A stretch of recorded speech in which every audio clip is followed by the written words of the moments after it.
4% అతి తక్కువ కాలంలో మార్కెట్లో రేట్లు పెరగకుండా ఇది పెరగడం అనేది మార్కెట్లో ఇప్పటికే 500 చిల్లరకి ఇస్తుండడం ఒకటి 400కే పాలు దొరుకుతూ బయట గీ చేయగలగడం ఒకటి 420కి ఇవన్నీ అయినప్పుడు ఎందుకు 650 700 చంద్రబాబు నాయుడు జంతువులకు అన్నాడు కాబట్టి 700 ఇస్తే 650 ఇస్తే అది మంచి నెయ్యి అనడానికి ఏం జస్టిఫికేషన్ కూడా తెలియదు. ఎందుకంటే నువ్వు క్వాలిటీ టెస్టులు పెంచలే, స్టాండర్డ్స్ పెంచలే, లేదా నీ టెండర్ దీంట్లో ఇంకోటి పెట్టలా. రెండో యాంగిల్ అంత రేట్ వస్తున్నప్పుడు మరి ఎందుకు కంపెనీలు అట్రాక్ట్ కావట్లా అంటే ఏదో బలమైన శక్తి ఏదో వాటిని తనకు కావాల్సిన వాళ్ళని వచ్చేట్టు చేసి మిగిలిన వాటిని రాకుండా చేస్తుంది. ఈ రెండింటి బట్టే అనుమానం పొలిటికల్ దీనికి పోతుంది. లేదంటే అక్కడ ఏదో కింది లెవెల్లో జరిగింది అనుకుంటాం, పర్చేజ్ కమిటీతో ఇంకోటో. ప్లస్ ఇప్పుడు పొలిటికల్ హెడ్ ఎవరైతే ఉన్నారో ఆయన ఉండేదే నెయ్యి వ్యాపారం, పాల వ్యాపారంలో ఉన్నాడు. ఆయనకు తెలుసు దాని రుచి ఎట్లుంటుందో, దాన్ని ఏ రకంగా దాన్ని పిండొచ్చో, ఏ రకంగా ఏం చేయొచ్చు అనేది.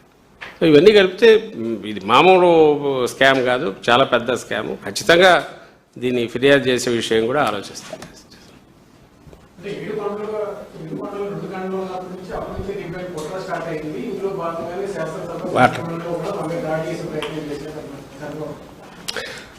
దానికి ఏం చెప్పారు మీరే చూసినారు. ఇప్పుడు మాకు అదృష్టం కొద్ది ఏదో ఆ వీడియో ఉండబట్టి కానీ ఆయన మాట్లాడింది అది కూడా ఈ మధ్య దొరికి.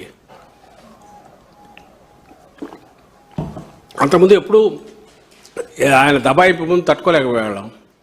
ఆయన ఇప్పుడు దీంట్లో 7 కొండలను 7 కొండలు చేసింది రాజశేఖర రెడ్డి గారు తీసుకొచ్చిన 746 జీవో ఏదైతే ఉందో దానికి సంబంధించి నేనే చేశాను ఈయన అని ఒకటి ఏదన్నా చెప్తున్నా, లేక ఆయన చేయలేదన్నా అది ఒక ఆస్పెక్ట్ అయితే, దానికంటే ఘోరం ఏంటంటే 7 కొండలు ఉన్నవాటిని నేను 2 కొండలు చేస్తాను అని హామీ ఇవ్వడం, మళ్ళీ ఆ హామీ ఇచ్చింది బయటికి రావడం అనేది ఇంకా అంతకంటే తిరుగులేని సాక్ష్యం. అయినా సరే అయినా దానికి రెస్పాండ్ కావట్లే. నువ్వు ఇక్కడ 2 కొండలు చేశారు, నేను చేశాను, నువ్వు చేయకపోగా రాజశేఖర రెడ్డి గారు చేసిన 7 కొండలను నేను మళ్ళీ 2 కొండలు చేస్తానన్నాడు ఈయన. రాజశేఖర రెడ్డి గారు చేసిన 747 జీవో ఏదైతే వేరే మత ప్రచారాలు జరగకుండా ఇచ్చిందో దాన్ని రద్దు చేస్తానన్నాడు. అయినా ఈరోజుకి అదే రిపీట్ చేస్తున్నాడు. బట్ ఎవ్రీబడి నోస్ ఆయన ఏదంటే ఎందుకు ఇప్పుడు ఆయన బిఆర్ నాయుడు అనే అంత బయటపడింది. Still he is continuing. ఇప్పుడు తప్పు బిఆర్ నాయుడుది కాదు, నేను ఆయన అన్నాను, చంద్రబాబు నాయుడుది అవుతుంది.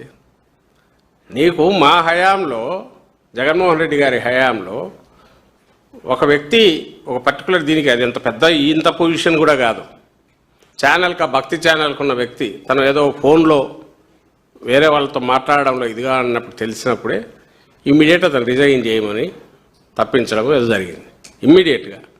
ఎందుకంటే ఒకటి ఆరోపణ వచ్చింది, అందులోనూ ఆ ప్లేస్ అక్కడ అస్సలు అలాంటి వాటికి అవకాశం ఉండకూడదు. ఇదే ఇంకో దగ్గర ఎక్కడన్నా అయితే బెనిఫిట్ ఆఫ్ డౌట్, అది ఏమన్నా మీ అన్నట్టు దాన్ని ఏమంటారు, ఎవడో మిమిక్రీ చేసినాడో, లేదా ఇంకోటి ఇట్లా ఫోటోలు అయితే మార్ఫింగ్ చేశారో ఏదో అనుకోవచ్చు. కానీ అక్కడ మార్ఫింగ్ అయినా ఇంకోటైనా ఫస్ట్ చేయాల్సింది ఏంటంటే ఆ వ్యక్తి ఎవరో అతనన్నా సరే ఇంత ఆరోపణలు వచ్చాక నేను దీంట్లో ఉండడం కరెక్ట్ కాదు అని పక్కకన్నా తప్పుకోవాలా. ఆ మనిషి అది చేయకపోగా దానికి రివర్స్ నన్నేవాడు బీకుతాడు అన్నట్టు అక్కడ కూర్చొని తను మాట్లాడాడు. రెండవది అవి ఏమున్నాయి దాంట్లో, అది ఒక చాలా క్యాజువల్, చాలా సహజంగా కనపడుతుంది నాకని తను అన్నాడు. పైగా కొంచెం మార్ఫింగ్ చేశారని కాసేపు అంటాడు. దానికంటే ముఖ్యంగా నా బిజినెస్లు నాకన్నా ఇది ఒక లెక్క అన్నట్టు మాట్లాడతాడు. అంత అహంకారంతో తను మాట్లాడినా అసలు అంత పదవి రావడమే వాళ్ళు ఎలాంటి వాళ్ళైనా, ఇంక్లూడింగ్ ఈఓలు పోయిన వాళ్ళందరూ కూడా ఆ పదవుల్లోకి రాగానే ఈఓ అయినా చైర్మన్ అయినా వాళ్ళ మాట ప్రతిదీ దాన్ని ఏమంటాం, పరిశుద్ధంగా ఉండాలా, ఎలాంటి ఇది ఉండకూడదు, నిష్ఠతో ఉండాలా అని అంతగా అనుకునేది. లేకపోతే అక్కడికి పోవడం అనవసరం. ఎందుకంటే అది కోట్ల మంది దాన్ని ఆరాధించేది. అది ఎక్కడైనా ఇదే కాదు, ఏ ప్రార్థనా స్థలమైనా మనం పోతే ఆ అట్మోస్ట్ దీంతో చేయగలిగితే చేయాలి. లేకపోతే అది that's not administration, just administration కాదు. అలాంటి చోట ఇంత ఆరోపణ వస్తే అతను చేయకపోగా చంద్రబాబు నాయుడు గారు ముఖ్యమంత్రి ఆయన అసలు దాన్ని పట్టించుకోకపోవడం అంటే 2 రోజులు అయితే మర్చిపోతారని. అదే పొలిటికల్ పోస్టా, రాజకీయ పోస్ట్ అయితే లేదా అడ్మినిస్ట్రేటివ్ అయితే మీరేమనుకుంటే నాకేమని నవ్విపోతారు, నాకేం సిగ్గని వదిలేయచ్చు. కానీ ఇది కాదే. అయినా సరే వదిలే కాబట్టి అసలు నేరస్తుడు ఎవరంటే ఇప్పుడు చంద్రబాబు నాయుడు అవుతారు. ఆయన అతన్ని బిఆర్ నాయుడుని తప్పించకపోవడం ద్వారా తాను కావాలనే ఇలాంటి వాడిని తెచ్చిపెట్టాడేమో అని అనుకోవాల్సి కూడా వస్తుంది. ఓ పక్క దాని లడ్డు పవిత్రత దాని మీద దెబ్బ కొట్టాడు, ప్రసాదం పవిత్రత మీద, దేవుడి దీని మీద.